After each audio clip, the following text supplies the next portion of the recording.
नमस्कार दोस्तों, मैं विनय जजोंदिया आज फिर आपका स्वागत करता हूं हिमालय के पार्ट 2 चैप्टर में। देखिए, हम लोगों ने कल पढ़ा था कि हिमालय को कितने भागों में बांटा गया। तो मैंने आपको बताया था हिमालय को 4 भागों में बांटा गया। मैंने कहा था ट्रांस हिमालय आपका, जो मैंने कल आपको पढ़ाया था, ठीक है, ट्रांस हिमालय पढ़ाया था। और ट्रांस हिमालय के बाद मैंने आपको यहाँ पर क्या नाम आपको बृहद हिमालय पढ़ाया था। बृहद हिमालय के बाद लघु हिमालय, जो आज पढ़ेंगे हम। लघु हिमालय के बाद शिवालिक हिमालय। ये 4 हिमालय हैं जिनमें से हमने ट्रांस और बृहद हिमालय दोनों का अध्ययन कल किया था, जो हिमालय का पार्ट 1 था उसमें। आज हम लोग पढ़ेंगे लघु हिमालय और शिवालिक हिमालय, इनके बारे में हम लोग चर्चा करेंगे। मैंने कल आपको ट्रांस हिमालय और बृहद हिमालय से संबंधित सभी पर्वत चोटियां, ग्लेशियर, ये सभी चीजें आपको कल बता दी थी। इसी प्रकार हम लोग इसमें इससे संबंधित आपका जो लघु हिमालय है और आपका शिवालिक हिमालय है, इनसे संबंधित सभी चीज़ों को आज जानेंगे और इनको तैयार करेंगे। जैसा कि मैंने कल आपको डायग्राम में आपको बताया था, मैंने एक डायग्राम बनाया था, प्रयास करता हूँ आपको फिर से समझ में आ जाए। मैंने एक डायग्राम कल बनाया था ऐसे करके कुछ, और यहाँ पर भी मैंने यहाँ पर देखिए जो ट्रांस हिमालय बनाया था, और फिर इसके बाद मैंने ये आपको बनाया था बृहद हिमालय। और जब लघु हिमालय बनाने की बात आई थी तो मैंने ऐसे ऐसे ऐसे बनाया था। ये लघु हिमालय मैंने ऐसे ऐसे बनाया था। तो लघु हिमालय मैंने आपको देख रहे होंगे कि एक सीधी लाइन में नहीं है। क्यों? क्योंकि ये जो लघु हिमालय है, ये नदियां यहाँ से बहुत निकली हैं, उनके कटाव के कारण ये क्या है, टुकड़ों में बटा है। ठीक है, मतलब एक साथ नहीं है, पूरा एक श्रृंखला नहीं है पूरी। ये क्या है, यहाँ नदियों अधिकतम नदियां बहने के कारण यह इस प्रकार टुकड़ों में बटा है। तो इसकी कई पर्वत श्रेणियां अलग अलग जगह पर हैं, तो उन्हीं को हम लोग देखते हैं। जैसे हिमालय पार्ट 2 में हम लोग प्रारंभ करने जा रहे हैं लघु हिमालय। आपको मैंने बताया था ऊपर से नीचे की ओर, कल का मैंने बताया था ऊपर से नीचे की ओर 4 हिमालय पर्वत श्रेणियां मैंने बताई थी। मैंने कहा था ये या तो उत्तर कर लीजिए और ये दक्षिण कर लीजिए। मैंने आपको कल बताया था उत्तर से जब दक्षिण की ओर चलेंगे, उत्तर से जब दक्षिण की ओर चलेंगे तो पहली वाली ट्रांस पर्वत श्रेणी, दूसरी वाली आपकी कौन सी, बृहद पर्वत श्रेणी, तीसरी लघु हिमालय पर्वत श्रेणी, और चौथी आपकी कहलाएगी शिवालिक हिमालय पर्वत श्रेणी। ये 4 पर्वत श्रेणियों में बांटा गया था। मैंने कल आपको बताया था कि ट्रांस हिमालय को कुछ विद्वानों ने नवीन पर्वत श्रेणियों की श्रेणी में नहीं रखा। उनका मानना है जब हिमालय का निर्माण हुआ तब उसके पहले ट्रांस हिमालय था। ये तो थी कल की बात। ठीक, आज हम लोग प्रारंभ करते हैं हिमालय पार्ट 2, जिसका नाम है लघु हिमालय। हिमालय पार्ट 2 जिसका नाम है लघु हिमालय। तो मैं आपको बता दूं, लघु हिमालय पर कुछ पर्वत श्रेणियां हैं, और जो महत्वपूर्ण पर्वत श्रेणियां हैं उनके नाम इस प्रकार से हैं, और ये कहां कहां पर हैं ये भी देखिए। मैं आपको बता दूं कि लघु हिमालय पर 4 पर्वत श्रेणियां हैं। कितनी पर्वत श्रेणी हैं? 4 पर्वत श्रेणियां हैं, और इनका जो क्रम है वो बड़ा ही साधारण, और इनमें कुछ ज्यादा याद करने के लिए नहीं है। यहाँ पर एक पर्वत श्रेणी है धौला एक पर्वत श्रेणी है धौलाधर। मैंने आपको कल पढ़ाई थी एक पर्वत श्रेणी, आपको याद हो, धौलागिरी पर्वत श्रेणी। कौन सी? धौलागिरी पर्वत श्रेणी। ये वो नहीं है, ये क्या है, धौलाधर पर्वत श्रेणी है। धौलागिरी पर्वत श्रेणी कहां पर है? नेपाल में स्थित है। मैंने कल पढ़ाई थी, उससे आप इसको कंपेयर ना करें। ये क्या है? धौलाधर पर्वत श्रेणी, जो कि हिमाचल प्रदेश में स्थित है। क्यों आपने नाम देखा धौलाधर, जबकि वो है धौलागिरी पर्वत श्रेणी। ठीक, अब हम लोग इसको आगे बढ़ाते हैं और प्रारंभ करते हैं। ठीक है, जम्मू कश्मीर में एक पर्वत श्रेणी है जिसका नाम है पीर पंजाल पर्वत श्रेणी, और हिमाचल प्रदेश में धौलाधर पर्वत श्रेणी है, और उत्तराखंड में मसूरी पर्वत श्रेणी, जिसको हम नाग टिब्बा पर्वत के नाम से भी जानते हैं। किस नाम से जानते हैं? नाग टिब्बा पर्वत के नाम से भी जानते हैं। ठीक है, इसके बाद नेपाल में है एक पर्वत श्रेणी जिसका नाम है महाभारत पर्वत श्रेणी। देखिए, जो लघु हिमालय है, जो पीर पंजाल है, लघु हिमालय की सबसे लंबी पर्वत श्रेणी है। सबसे लंबी पर्वत श्रेणी जो है वो कहाँ की है? लघु हिमालय की। किसकी है? लघु हिमालय की। लघु हिमालय की। ये भी ध्यान रखना कि पीर पंजाल जो है लघु हिमालय की सबसे छोटी पर्वत श्रेणी है। सॉरी, सबसे लंबी पर्वत श्रेणी है, आई एम सॉरी। तो ये था लघु हिमालय का प्रारंभ। अभी हम लोगों को इसमें बहुत पढ़ना है, तो कृपया इसको नोट कर लें, फिर हम लोग आगे देखते हैं। देखिए, यहां जो लघु हिमालय था, लघु हिमालय था,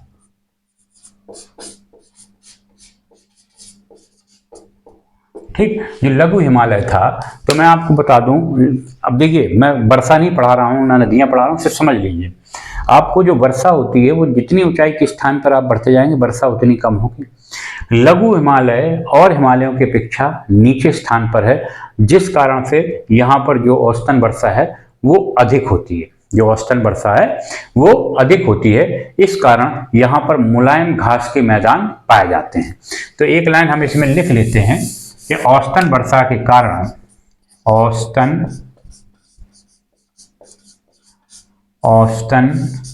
वर्षा के कारण यहाँ मुलायम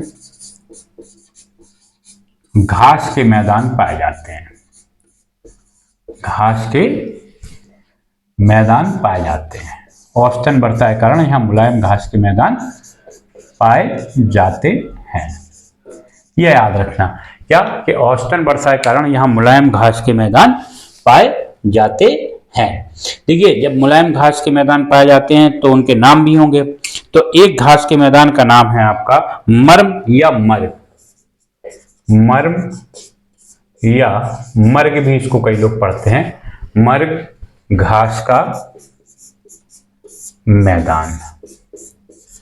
ये कहां पर पड़ता है, तो ये आपका पड़ता है जम्मू एंड कश्मीर में। कहां पर पड़ता है, जम्मू एंड कश्मीर में। फिर है बुग्याल, बुग्याल या पयार, घास का मैदान। ये कहां पड़ता है, तो ये पड़ता है आपका उत्तरांचल में, उत्तरांचल। ध्यान रखना, ये इसके बारे में भी वर्णन कर रहे हैं।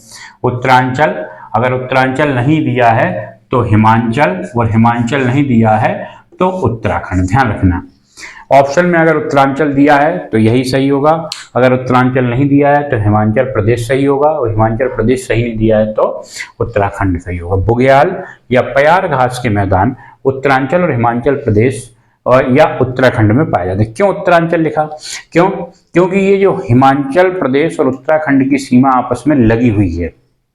जो हिमाचल प्रदेश है और जो उत्तराखंड है, इनकी जो सीमा है आपस में ये क्या है, लगी हुई है। तो यहीं पर ये घास के मैदान पाए जाते हैं, इसलिए इसको क्या कह दिया गया, इसको कह दिया गया उत्तरांचल। क्या कह दिया गया, उत्तरांचल। क्यों, क्योंकि ये आपके हिमाचल प्रदेश व उत्तराखंड की सीमा पर लगे हुए क्षेत्र पर हैं। ठीक है, इसलिए इनको क्या कह दिया गया, उत्तरांचल कह दिया गया। ठीक, हाँ। अगला आता है आपका द्वार, घास के मैदान ये जो द्वार घास के मैदान है ये कहां पर हैं, ये हैं उत्तराखंड में, उत्तराखंड में। जो हरिद्वार शहर बसा है वो यही द्वार घास के मैदान पर आपका बसा है। जो हरिद्वार शहर बसा है वो कहां पर बसा है, द्वार घास के मैदान पर बसा है। और मैं आपको बता दूं कि जो देखिए ये घास के मैदान है, पक्की बात है जब जहां घास के मैदान ज्यादा होंगे वहां पर जनजातियां भी ज्यादा पाई जाएंगी। इसलिए ध्यान रखना, सबसे ज्यादा जनजातियां यहीं पर पाई जाती हैं। क्यों, क्योंकि इन जनजातियों का मुख्य कार्य होता है पशुपालन, और पशुपालन करने के लिए घास का होना आवश्यक रहता है। इसलिए जितनी भी जनजातियां ज्यादातर हैं इन्हीं क्षेत्रों में पाई जाती हैं। कहां पर, आपके लघु हिमालय पर। ठीक है, ध्यान रखना। तो ये हो गया आपका। अब हम लोग आगे बढ़ते हैं। ठीक, इसको नोट कर लीजिए, फिर आगे बढ़ते हैं।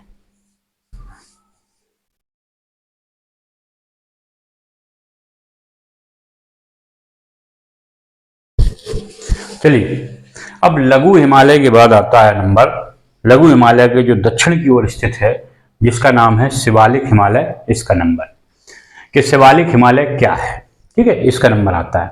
तो हम लोग आपको बता दें कि शिवालिक हिमालय क्या है। तो मैं आपको बताता हूँ कि देखिए, मैंने अभी आपको बताया है कि लघु हिमालय जो बना है, मैंने आपको बताया नहीं, लघु हिमालय इस टाइप में बना है, ऐसे फिर ऐसे फिर ऐसे फिर ऐसे, मतलब एक हम लोगों ने इसको टूटी हुई लाइनों में बनाया। और मैंने ये कहा ये इस प्रकार से क्यों है, क्योंकि नदियों के कारण इसका जो है जो आकार है वो ऐसा ही है, बीच बीच में से नदियां इसके प्रभावित हो रही हैं। ठीक, अब शिवालिक हिमालय क्या है, तो पक्की बात है इसके नीचे की ओर शिवालिक हिमालय है, तो ये निश्चित है कि वहां से जो आपकी हिमालय से चलने या ऊपर से चलने वाली नदियों द्वारा लाए गए अवसाद से शिवालिक हिमालय का निर्माण होता है। ठीक है, नदियों द्वारा लाए गए अवसाद से शिवालिक हिमालय का निर्माण होता है। तो सबसे इसकी ऊंचाई आज भी बढ़ रही है। ये क्या है कि नदियों द्वारा अवसाद आज भी आ रहा है नीचे और शिवालिक हिमालय की तरफ इकट्ठा हो रहा है और इसकी ऊंचाई आज भी बढ़ रही है। तो देखिए, इसके लिए हम लोग लिखेंगे कि हिमालय से प्रवाहित नदियां, यहां से लिखता हूं, हिमालय से प्रवाहित नदियां या नदियों द्वारा लाए गए अवसाद से शिवालिक हिमालय का निर्माण होगा। शिवालिक हिमालय का निर्माण हुआ। ठीक, पहला पॉइंट है कि हिमालय से प्रवाहित नदियों द्वारा लाए गए अवसाद से शिवालिक हिमालय का निर्माण हुआ है। ठीक, इसको अन्य नाम क्या है, देखिए ये क्या है, सबसे दक्षिण में है, तो शिवालिक हिमालय का अन्य नाम हम लोग क्या कर सकते हैं, दक्षिण हिमालय। इसका अन्य नाम दक्षिण हिमालय भी हम लोग रख सकते हैं, क्योंकि ये सबसे दक्षिण में है, या अंत में भी है, ये अंत में है तो इसका सबसे बाहर की तरफ है, तो इसका नाम बाहरी हिमालय भी रख सकते हैं। क्या रख सकते हैं, बाहरी हिमालय। तो देखिए, इसके अन्य दो नाम ये हो गए, बाहरी हिमालय या दक्षिणी हिमालय, दक्षिणी कर लो, दक्षिणी हिमालय या शिवालिक हिमालय। इसका निर्माण कैसे होता है, तो हम कहेंगे हिमालय से प्रवाहित नदियों द्वारा लाए गए अवसाद से शिवालिक हिमालय का निर्माण होता है। शिवालिक हिमालय है कहां से कहां तक, तो देख लेते हैं चित्र के द्वारा। तो मैं फिर प्रयास करता हूं एक नक्शा बनाने का।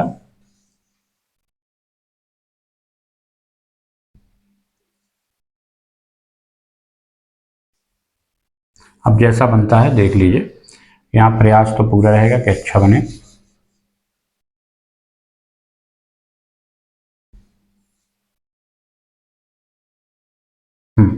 समझने के लिए केवल। ठीक, मैं आपको बताता हूं, देखिए यहाँ पर एक नदी है सिंधु नदी, जो पाकिस्तान में एक गार्ज बनाती है। गार्ज बताते हैं क्या होता है, यहाँ पर जो है सिंधु नदी है जो एक गार्ज बनाती है। कौन सी नदी है, सिंधु नदी।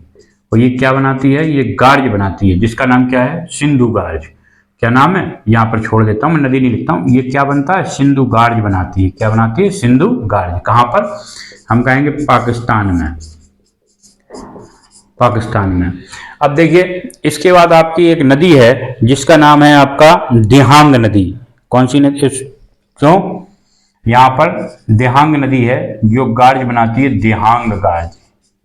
दिहांग गार्ज, दिहांग किसका नाम है, आपको पता है, ब्रह्मपुत्र नदी का नाम ही दिहांग है। और ये क्या बनाती है, दिहांग गार्ज। अर्थात ये जो है आपका शिवालिक हिमालय यहाँ से यहाँ तक फैला है, असम तक।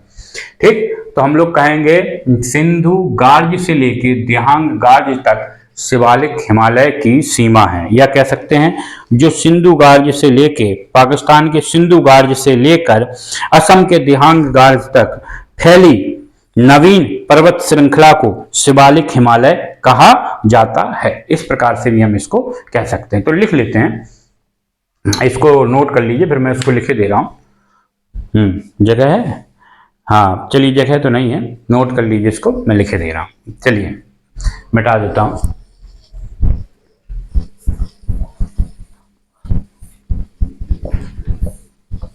देखिए यहां पर लिख देता हूं, थोड़ा इसको और साफ कर दूं।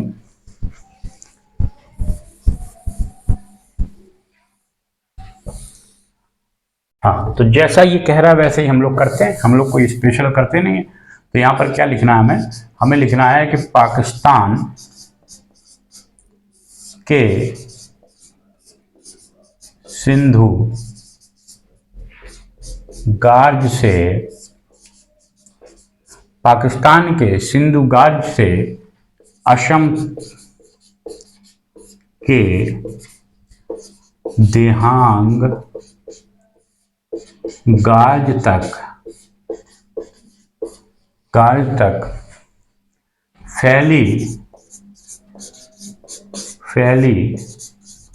पर्वत श्रृंखला को शिवालिक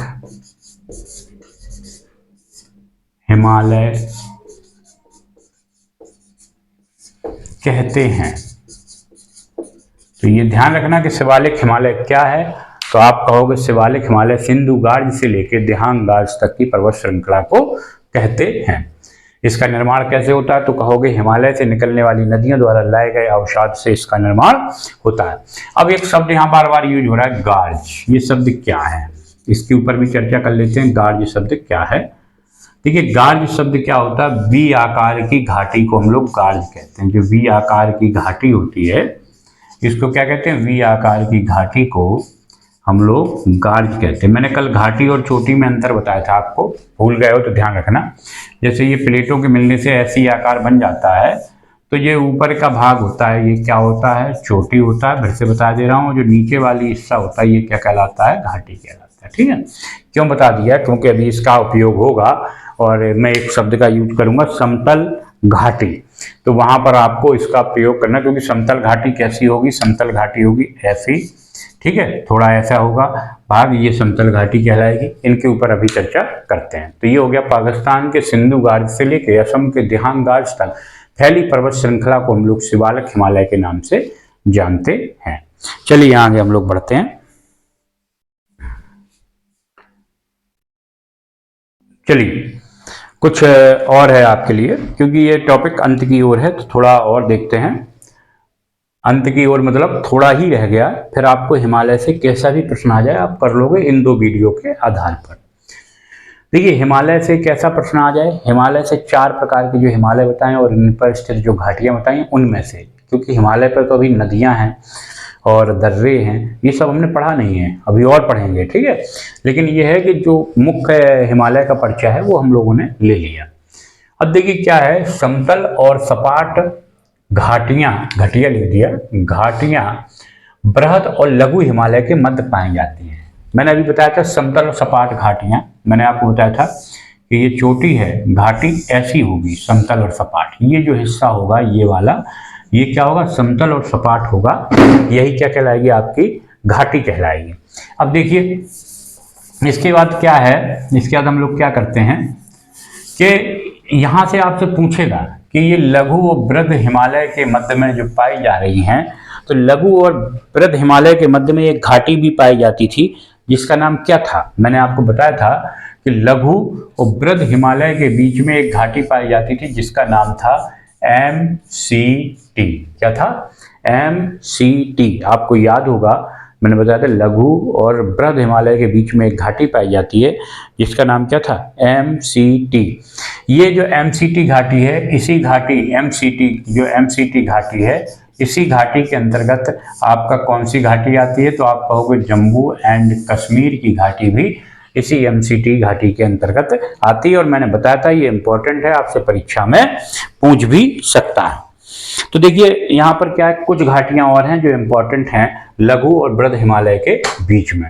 देखिए एक है चुंबी घाटी। चुंबी घाटी जो है यह कहाँ पड़ती है, तो हम लोग कहेंगे ये सिक्किम में पड़ती है। कहाँ पर पड़ती है, हम लोग कहेंगे सिक्किम राज्य में पड़ती है। चुंबी घाटी के बाद एक आती है कांगड़ा घाटी। ये जो कांगड़ा घाटी है ये पड़ती है आपकी हिमाचल प्रदेश में पड़ती है। और इसके बाद एक आती है काश्मीर घाटी, तो सबको पता है ये कहाँ पड़ती होगी, जम्मू एंड कश्मीर में। अच्छा, चुंबी से एक घाटी याद आ रही है आपको, चुंबा घाटी। कौन सी घाटी, चुंबा घाटी, ये जो चुम्बा घाटी है ये कहाँ पड़ेगी आपकी, ये हिमाचल प्रदेश में पड़ेगी। ठीक, तो ध्यान रखना चुम्बा और चुम्बी में अंतर है, चुम्बी सिक्किम में है और चुम्बा हिमाचल प्रदेश में। देखिए अब इसमें एक विशेषता और आती है कि जो जम्मू कश्मीर की घाटी है यहाँ पर बर्फ बहुत होती है और बर्फ होने के कारण यहाँ पर एक मृदा पाई जाती है, करेबा मृदा। कौन सी, करेबा मृदा। ये जो मृदा है ये यहीं पर पाई जाती है, कौन सी, करेबा मृदा। ये जो मृदा है यहीं पर पाई जाती है और इस मृदा का मुख्य उत्पादन क्या होता है, इस मृदा में मुख्य उत्पादन केसर का उत्पादन होता है। तो ये मृदा हर जगह तो पाई नहीं जाती है, इसलिए केसर का उत्पादन जो है बहुत ही कम होता है, इसलिए यह महंगा भी होता है। क्यों, क्योंकि यह मृदा कहाँ पाई जाती है, केवल यह मृदा पाई जाती है जम्मू कश्मीर की घाटी में। तो ये जो मैंने लिखवाई है घाटियां ये कहाँ पर हैं, तो आप कहोगे यह घाटियां बृहद हिमालय और लघु हिमालय के मध्य में हैं। कहाँ पर हैं, बृहद हिमालय और लघु हिमालय के मध्य में हैं। तो मैंने ये आपको लगभग हिमालय का टॉपिक करवा दिया। ठीक है, तो सिडनी बुराक महोदय थे, कौन थे, सिडनी बुराक महोदय। सिडनी, अब मैं इनके बारे में लिखता हूं मिटाने के पहले क्योंकि मैं बुराक महोदय, सिडनी बुराक महोदय थे। इन्होंने नदियों के हिसाब से 5 नदियां इन्होंने ली थी, उन 5 नदियों के हिसाब से इन्होंने हिमालय का वर्गीकरण किया। तो हम लोग भी कर लेते हैं भाई, वो पूछा भी गया परीक्षा में कई बार कि सिडनी बुराक के अनुसार कितनी नदियों और द्वारा हिमालय का वर्गीकरण किया है, 5 नदियों द्वारा। किस किस नदी के बीच के क्षेत्र को कौन कौन सा हिमालय कहा गया है, ये भी पूछा जाता है। ठीक है, तो इनके ऊपर हम लोग चर्चा कर लेते हैं। सिडनी बुराक महोदय द्वारा विभाजित हिमालय के ऊपर हम लोग चर्चा करते हैं। तो पहले इसको नोट कर लीजिए, फिर हम लोग आगे चर्चा करते हैं। चलिए, जो सिडनी बुराक महोदय हैं इन्होंने नदियों का विभाजन किया है, नदियों का विभाजन के आधार पर हिमालय का विभाजन किया है। तो इसे हम लोग 2 प्रकार से कह सकते हैं कि नदियों के आधार पर हिमालय का विभाजन या हिमालय का प्रादेशिक विभाजन। तो 2 प्रकार से इसको कह सकते हैं, क्या क्या, कि नदियों के आधार पर हिमालय का विभाजन, नदियों के आधार पर हिमालय का विभाजन। एक तो यह कह सकते हैं या इसका दूसरा नाम है, क्या कह सकते हैं कि हिमालय का प्रादेशिक विभाजन, प्रादेशिक विभाजन। 2 नाम है इसके, नदियों के आधार पर हिमालय का विभाजन या हिमालय का प्रादेशिक विभाजन। तो मैंने आपको बताया कि 5 नदियों को इन्होंने लिया, उसके आधार पर हिमालय का विभाजन किया। तो कौन कौन सी 5 नदियां उनके बारे में देख लेते हैं। तो ये सबसे पहले तो देखिए इन्होंने एक सिंधु नदी को लिया। ठीक है, सिंधु नदी के बाद इन्होंने सतलज नदी को लिया, सतलज नदी के बाद इन्होंने काली नदी को लिया और काली नदी के बाद इन्होंने लिया तीस्ता नदी को,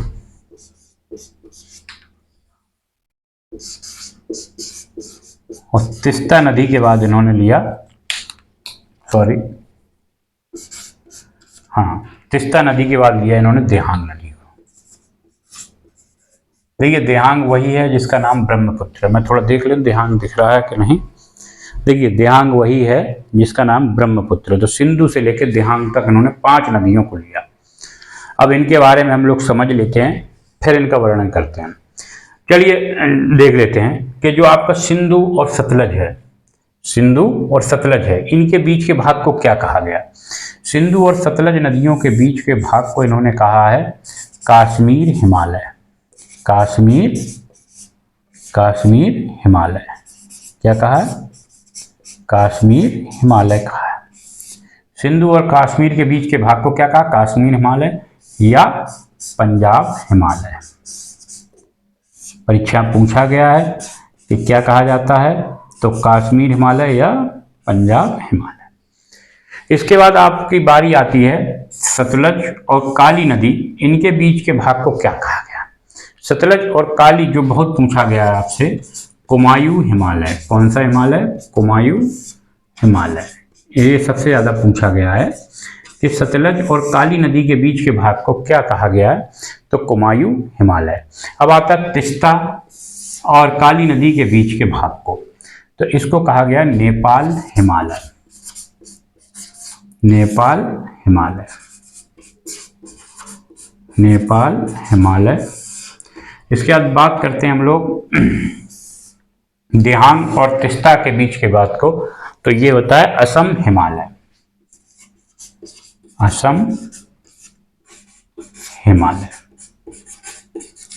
मतलब ये नदियों के आधार पर इन्होंने इसको बांट दिया। इन्होंने कहा कि सिंधु और सतलज के बीच में जो भाग है आपका, वो कश्मीर हिमालय या पंजाब हिमालय के नाम से जाना जाएगा। सतलज और काली नदी के बीच का जो भाग है वो कुमायूं हिमालय के नाम से जाना जाएगा। काली और तिस्ता नदी के बीच का भाग है वो नेपाल हिमालय के नाम से जाना जाएगा। और तिस्ता और दिहांग के बीच का भाग है वो असम हिमालय के नाम से जाना जाएगा। तो इन्होंने इसके हिसाब से इसका वर्गीकरण कर दिया। तो मेरे हिसाब से आज जो मैंने हिमालय टॉपिक लगभग ख़त्म कर दिया है, तो सबको समझ में आया होगा और आशा करता हूँ कि ऐसा ही टॉपिक आपके लिए लेके आता रहूँगा। तो आपको अगर समझ में आया हो तो इसको दोस्तों के साथ शेयर अवश्य करें और लाइक भी करें। धन्यवाद। जय श्री राम। चलिए।